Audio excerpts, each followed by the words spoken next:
em Minas, doutora Cláudia, que é o doutor Rosângel Rodrigues de Miranda, foi meu professor, meu amigo. Ele fala que o feito é melhor do que o perfeito, né? A gente não pode ficar na inércia. É a ocasião em que eu já lhes cumprimento. A doutora Marta, eu tive não a conheci pessoalmente, mas tem um defensor público amigo, meu padrinho de casamento, o doutor Vinícius Mesquita. Vinícius Mesquita, Vinícius é meu amigo, irmão, divide aqui na FADIP, Faculdade de Direito, as aulas de Constitucional e Processo Civil comigo. Ele na parte da manhã, eu à noite, e alguns dias. E eu falei com ele, vou encontrar virtualmente com a doutora Marta. O doutor Luiz Fernando ficou de chegar enquanto a gente conversa. Claro que não impede a gente dar início aos nossos trabalhos. Nesse momento, eu lhes agradeço. Professor Douglas, mais uma vez eu te agradeci todos os dias. Muito obrigado pelas ideias que o senhor teve aí em relação à plataforma. A professora Kelly nem se fala, e os demais professores, amigos e colegas nossos. Meus alunos, colegas, eu estava conversando agora, já fazendo a abertura do nosso último dia, do nosso terceiro dia, estava falando agora com a Regiane, que está também nos assistindo, a professora Regiane de ontem, que falou sobre direito de família, e sobre as promoções de viagem. Se a gente for reparar, para o ano de 2021, não sabemos como sairemos disso, mas em 2021 vai ficar muito bom para viajar e tal, e veio uma promoção em relação a Florença. E me fez lembrar aquela época, uma obra literária que eu gosto muito, eu gostaria que os alunos, em especial, prestassem muita atenção, que é o Decameron, de Giovanni Boccaccio. Giovanni Boccaccio foi um escritor renascentista, e Decameron conta uma história muito interessante, professora Marta, que juntaram 7 moças e 3 rapazes numa vila bem isolada em Florença. Por isso o nome do livro desse escritor renascentista, Deca, né? São 10 pessoas e emeram, são os dias, né?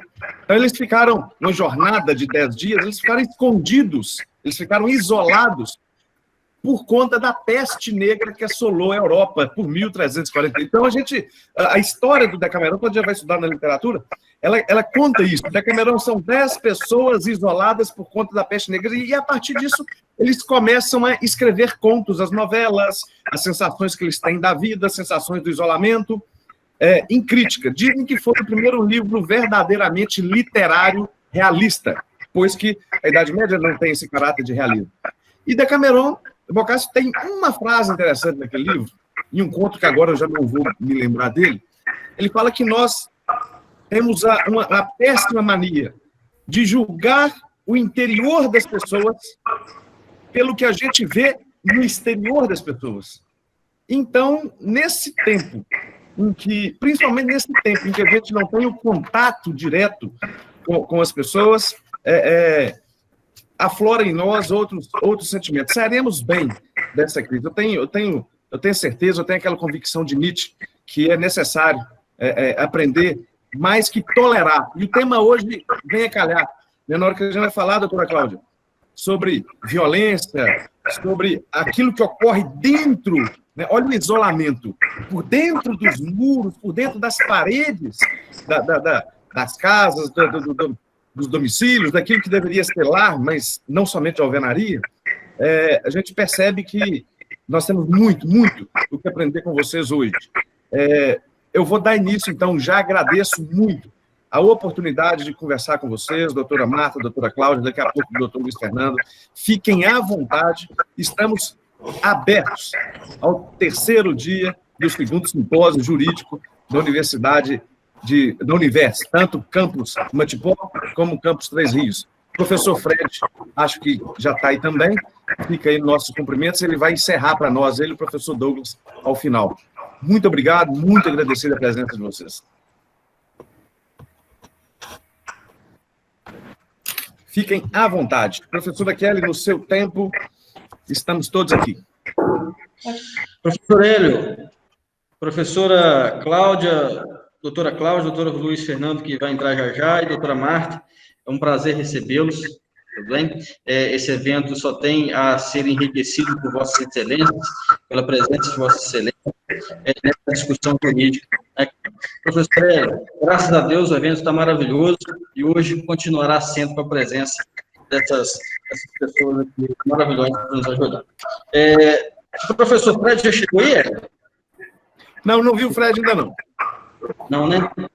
Portanto, vamos iniciar, então, passando a palavra para a doutora Cláudia. Não é isso, Hélio? Fica à vontade. Claro.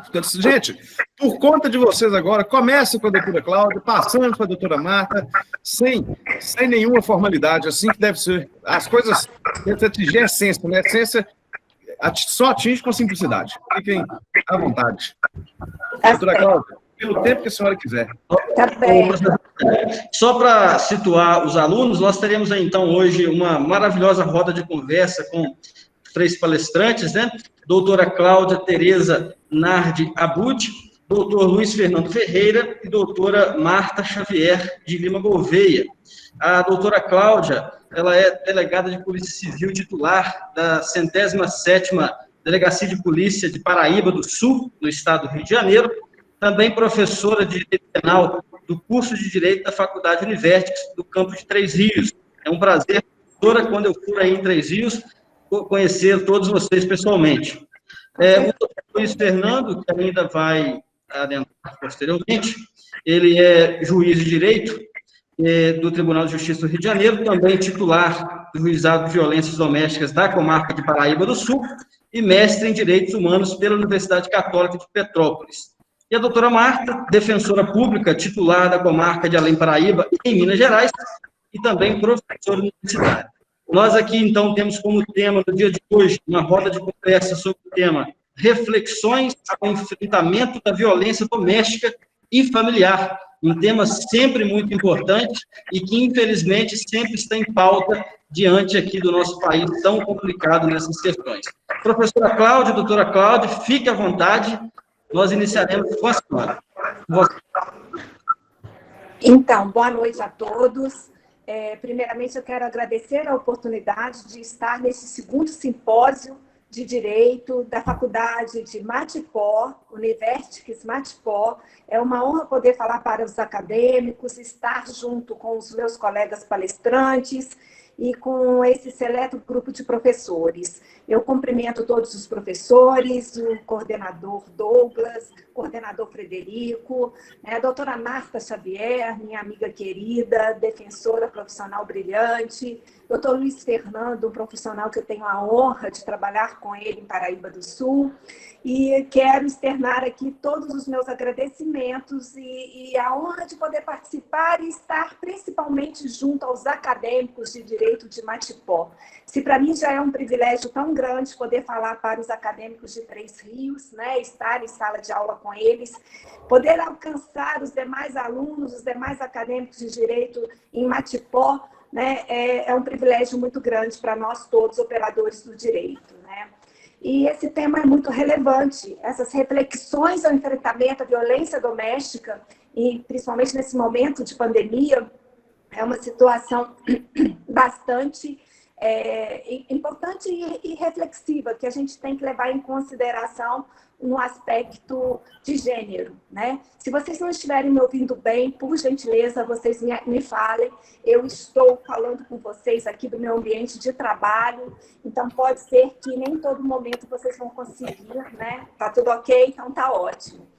Então, eu queria iniciar assim, as palavras no sentido de que, exercendo a segurança pública aqui em Paraíba do Sul, a gente pode ver que nesse momento pandêmico a situação é muito mais difícil, não só para nós, mas principalmente para as vítimas, né, deste momento em todas as esferas, seja violência doméstica, seja outros tipos de crime, né? Segurança pública é um serviço essencial, é um serviço que precisa continuar, assim como o trabalho médico, assim como aqueles que estão na linha de frente. E segurança pública como um direito social, um direito fundamental, tem que ser ofertado de forma a garantir, nesse momento de confinamento, o máximo possível de segurança as pessoas que já estão passando por essa crise toda pandêmica e estão já com o seu nível emocional debilitado, né? Com estresse, com uma série de rotinas diferenciadas e que fazem com que alguns tipos de crime ocorram com maior incidência. Entre eles, o tema da nossa questão, do nosso simpósio de hoje, né? A violência doméstica e familiar. E eu gostaria de englobar entre eles também as categorias de maior vulnerabilidade, não só as mulheres, por uma questão de gênero, os idosos, os adolescentes.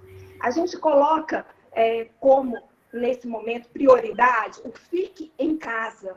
E muitas vezes essa quarentena é a quarentena com o inimigo. Vocês já pensaram nisso, né? Não é só por isso que a gente vê que houve um aumento de denúncias e de violência doméstica em relação à mulher, né? Elas estão sobre o mesmo teto com o seu agressor e muitas vezes sem a condição mínima de pedir um socorro, porque aquela mobilidade que ela tinha de trabalho, aquela mobilidade que às vezes ela tinha de ter frequentar determinados lugares, agora fica em casa. Então ela está completamente vigiada. E desta forma, pôde-se fazer um levantamento, não só no Brasil, na China, aumentou 3 vezes mais os índices de violência contra a mulher. Na França, 32%. Né? Isso de denúncias, pelo Disque Denúncia. E aqui no Brasil, a Justiça Estadual do Rio de Janeiro já fez um levantamento que 50%, houve um índice de aumento de 50% de violência doméstica contra a mulher. Mas vejam bem, 50% de violência contra a mulher, porém, os registros diminuíram.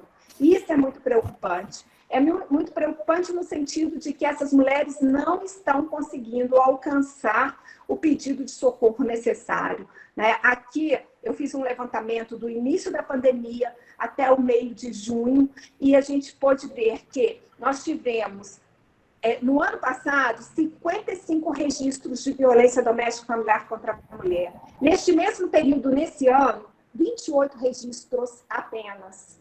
Isso demonstra o tanto que essa mulher está privada do seu pedido de socorro. Né?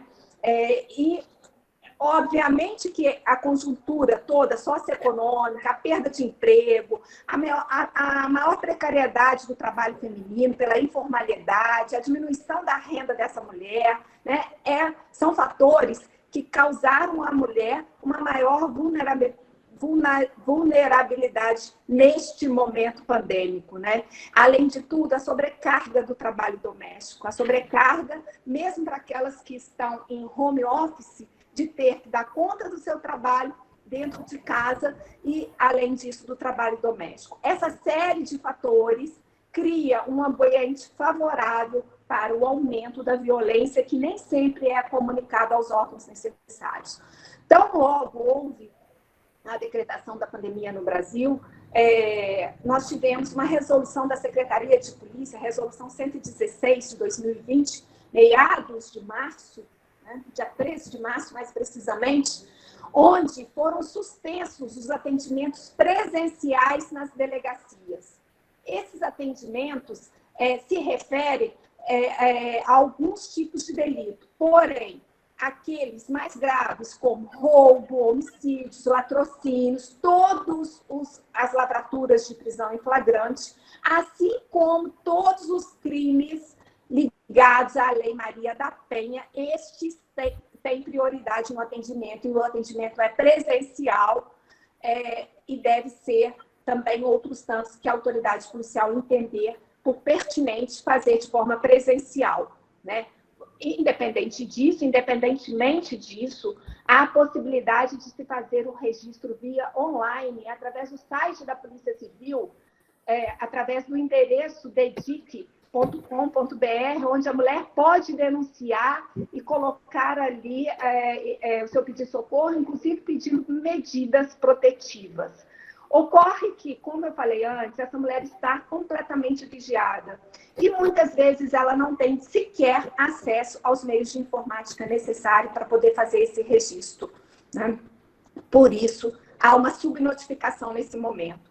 Presencial, que ela poderia vir e fazer, e mesmo online, que ela não consegue, por N fatores, seja pelo fato até, muitas vezes, da gente entender que ela pode estar até em cárcere privado, ela não conseguir pedir um socorro, né? E aí é o que eu falo sempre aqui quando eu faço algumas reuniões nesses momentos, a importância dos vizinhos, dos familiares, de alguém que perceber alguma situação anormal, de denunciar. Porque essa denúncia chegando até a Polícia Civil ou a Polícia Militar, mas aqui na delegacia eu posso garantir que chegando esse tipo de denúncia, será feita imediatamente uma diligência para verificar a veracidade ou não e ver se aquela mulher está mesmo em situação de risco.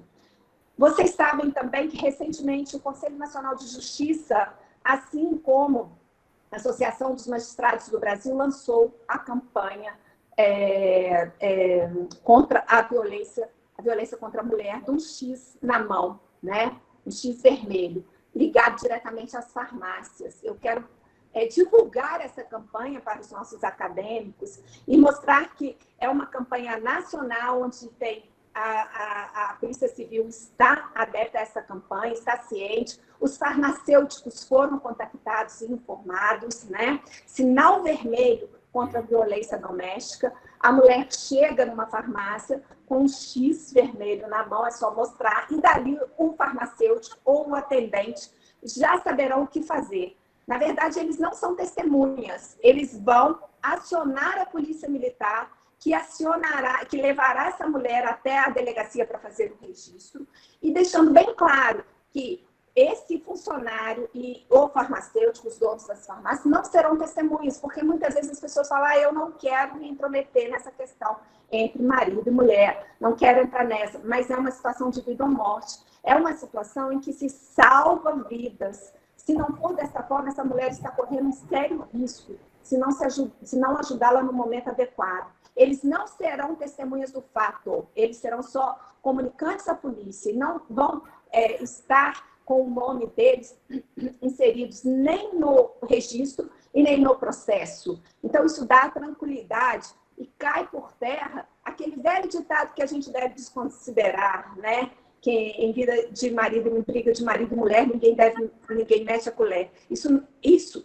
eu peço assim, encarecidamente que a gente desconsidere esse velho ditado, que a gente passe a olhar para essa mulher no sentido de que a gente está salvando vidas. Afinal de contas, foi assim. Se os meus acadêmicos aqui se lembram, aquele caso ela era arquiteta, se não me engano, lá no Rio de Janeiro, se ela pediu socorro, se não fosse o porteiro que viesse, acionasse a polícia, ela estaria morta dentro do apartamento dela.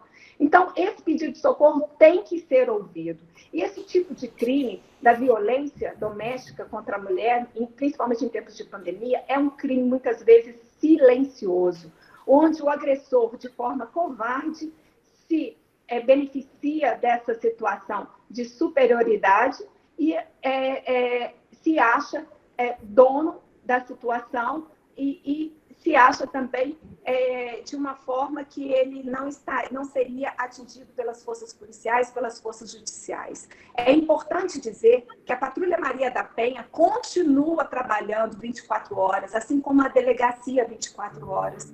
Assim também como no nosso município, nós temos vários projetos, como o Flor de Lótus, feito pela juíza, iniciado pelo juiz doutora Hélio, onde há toda uma cadeia de proteção a essa mulher vítima. Ela não está só, ela não está desamparada. E aí eu quero lembrar também das outras categorias mais vulneráveis. Os idosos, no sentido de maus tratos dentro de casa, na questão de extorsão do seu benefício, né? E as crianças e os adolescentes que estão sem a aula e que muitas vezes estão ali naquela situação de conflito também, como eu falei, com pais, muitas vezes em dificuldades financeiras, porque a crise econômica se aflorou nessa pandemia e cria-se todo um ambiente favorável a discussões, a agressões em famílias desestruturadas, né? Por isso a importância do olhar do vizinho, de um outro familiar, de perceberem alguma anormalidade e denunciarem para que haja, de fato, um enfrentamento e um pedido de socorro nessas situações, né? Como eu disse, salvam-se vidas quando tem o olhar e o socorro de toda a comunidade, né? Essas campanhas são muito importantes.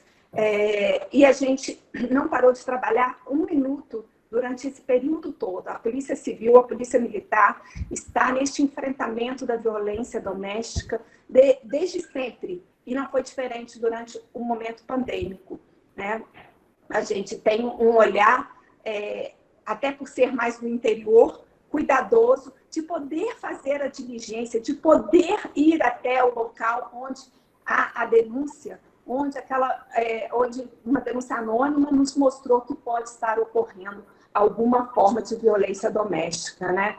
É importante a gente lembrar que no Brasil o índice de feminicídio é muito alto. E muito alto, mas muito alto no sentido de 74% maior que a média mundial. De 2,3% em 100 mil habitantes, mulheres são vítimas de feminicídio. E aí eu falo para vocês, entre 2 são mortas em casa. E hoje o lema é fique em casa, né? Para vocês verem o tanto que é preocupante essa situação, e ainda há necessidade de maior engajamento, seja um vizinho solidário, seja um familiar, que todo mundo olhe por essa mulher vítima que muitas vezes não tem voz ativa neste momento. Por N fatores, que todos aqui já ouviram, por questões emocionais, por questões financeiras, a dependência.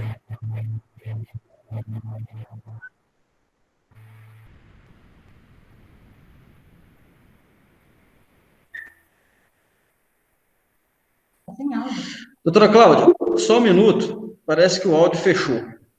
Só um minutinho que a gente... Olha o da senhora mesmo aí, deve ter fechado automaticamente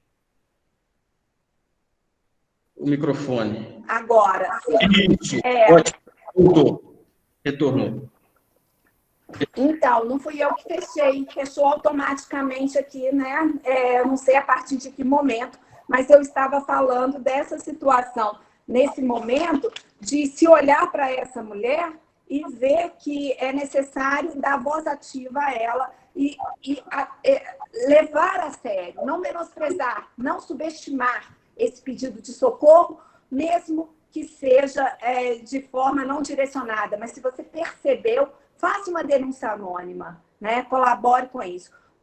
Outro aspecto importante é que a Lei Maria da Penha, ela dá uma série de proteções, inclusive as medidas protetivas de urgência, que estão sendo deferidas com a maior celeridade durante o momento de pandemia, nos plantões judiciários. Então, tão logo essa mulher pede a medida, requer a medida protetiva, seja através até do registro online ou do registro presencial, esse pedido será imediatamente levado, através do processo eletrônico, ao juiz de plantão, que o defere imediatamente. Inúmeros pedidos foram deferidos de proteção à mulher através de medidas protetivas durante esse momento, né? Todas aquelas que pediram, na sua grande maioria, tiveram deferidos o seu pedido de forma célere, evidentemente dando a proteção, porque essa medida protetiva dá condições da retirada do agressor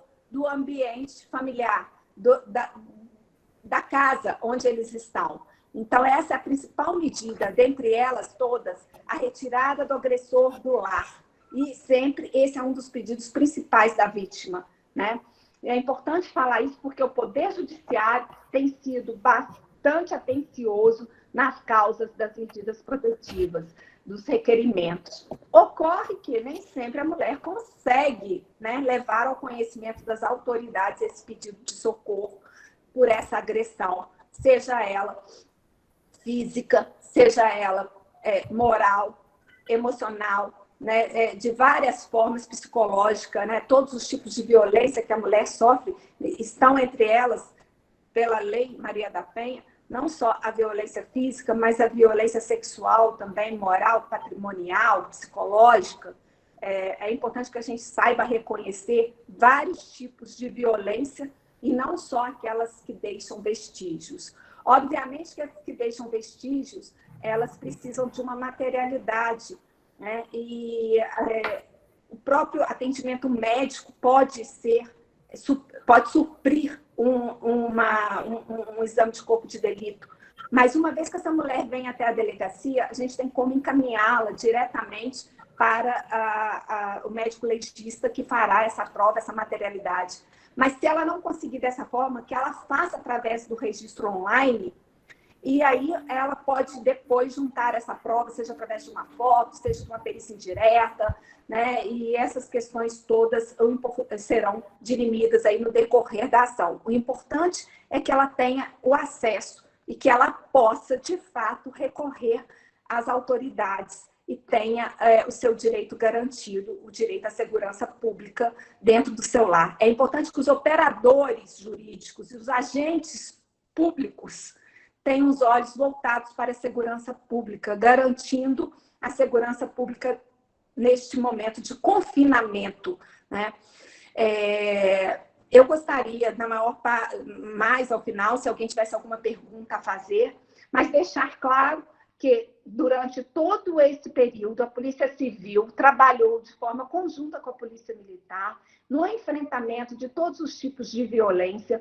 Nós fizemos pelo menos 3 operações e todos os casos de Maria da Penha foram registrados e as medidas protetivas devidamente encaminhadas à Justiça. Durante 24 horas nós trabalhamos, a delegacia não fechou durante esse período. Evidentemente que alguns tipos de registro, como eu mencionei, é só de forma online, mas Maria da Penha não. Maria da Penha, o que chegar aqui vai ser feito presencial, e se a mulher não puder, vai fazer online. Ocorre que a campanha é muito importante na medida em que essa mulher está impedida de fazer o seu registro, está impedida de pedir um socorro, né? Então, essa campanha ela pode, de forma silenciosa, mostrar que é uma vítima e que precisa de socorro naquele momento, né? Esses números todos que eu falei, eles são muito preocupantes, não é só nesse momento de pandemia. A violência contra a mulher ocorre de forma muito grave no Brasil, né, como um todo, e não é possível que no século XXI a gente ainda tenha que conviver com esse tipo de crime e onde o agressor muitas vezes só se volta contra aquela vítima, né? É uma agressão covarde, porque ele não tem coragem de fazer contra outras pessoas, mas contra a mulher que está subjugada, né, ocorre com maior incidência. Para finalizar a minha fala, porque depois eu gostaria de ouvir dos alunos as perguntas, o que eles gostariam de saber sobre o trabalho da Polícia Civil neste momento, eu quero encerrar dizendo, como o professor Hélio falou, né, da parte lá da pandemia, da peste negra, mas eu estava lendo recentemente sobre a gripe espanhola, que foi também em 1918, 1919, praticamente 100 anos atrás, né? E naquela época também, as pessoas sofreram muito. O Brasil achava que essa gripe não chegaria ao Brasil, né? Até por causa do continente e as dificuldades de comunicação, sem avião e tal, mas chegou. Chegou através do Porto de Santos, através de um navio chamado Demerara, que veio da Europa e percorreu tanto a região sudeste, a região nordeste, eu estava lendo sobre isso e tal, e chegou e rapidamente se interiorizou. E as pessoas não tinham todos esses acessos que nós temos hoje de comunicação, né, e de informação, onde nós estamos vivendo, sim, um momento difícil, mas um momento em que a gente pode estar com os outros, pelo menos virtualmente, onde a gente tem acesso a todos os tipos de informação, onde a gente consegue ver os colegas e os professores, né, em sala dentro da sua casa, né, que é um grande privilégio, apesar do momento difícil, a gente ter toda essa tecnologia.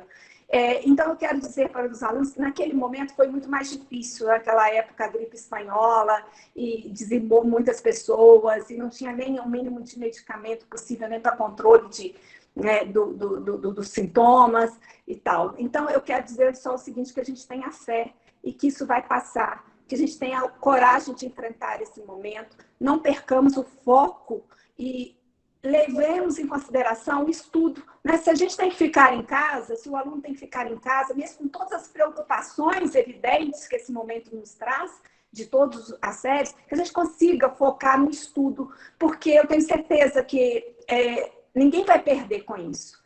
Isso vai somar mais para frente no conhecimento e na vida profissional de todos vocês. O pouco que vocês conseguirem nesse momento focar e acrescentar através de leituras gerais, de direito principalmente, ouvindo os professores que estão dentro da casa de vocês, né, tentem assimilar o máximo possível. E a palavra que eu quero deixar para vocês é coragem, foco e enfrentamento. Agradeço a todos, né, e agora eu passo a palavra para a doutora Marta Xavier, que sempre foi sempre uma palestrante brilhante e que vai poder nos esclarecer muito do seu aspecto profissional e nesse enfrentamento e nessa questão toda de pandemia, e nós vamos poder ter um conhecimento muito maior através das palavras dela. Uma boa noite a todos, estarei à disposição aqui no final, se assim vocês desejarem, tá?